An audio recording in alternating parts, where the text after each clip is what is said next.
ধূপগুড়ি গাদং 2 নম্বর গ্রাম পঞ্চায়েতের অধীন পরকীয়া সন্দেহে হাতে নাতে ধরে মহিলা এবং পুরুষকে বেঁধে মারধর করা হয় বলে অভিযোগ। খবর পেয়ে ধূপগুড়ি পুলিশ গিয়ে উদ্ধার করে থানায় নিয়ে আসে। ঘটনায় ব্যাপক চাঞ্চল্য ছড়ায় ধূপগুড়িতে। ইতিমধ্যেই এই দৃশ্য ভাইরাল হয়। এই দুজন পরকীয়া করা অবস্থায় মহিলাটি নিজের স্বামী দেবীকান্ত রায় দেখে ফেলে।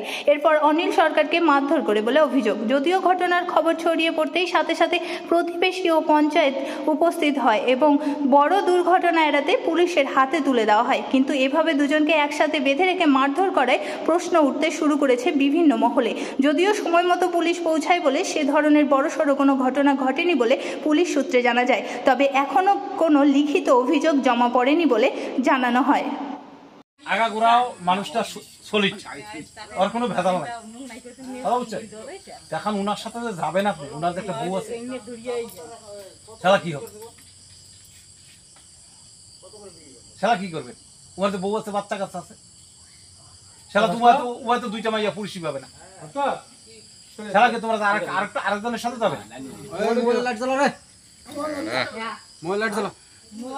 সেটাকে তোমরা অন্য আরো আরেকজনের সাথে যাবে। তোমার তো একটা মাইয়া আছে, ভালো হচ্ছে ওর সাথে যে যাবে, ওর তো মাইয়া আছে, একটা মাইয়া আছে।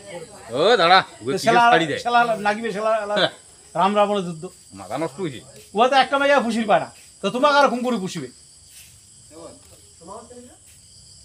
দেবীকান্ত যদি তোমার পুষিবার না পায়, কাপড়া ছাপড়া দিবার না পায়, ও দুইটা মাইয়া করে পুষিবে, একটা মাইসি একটা মাইয়া পুষিবে না।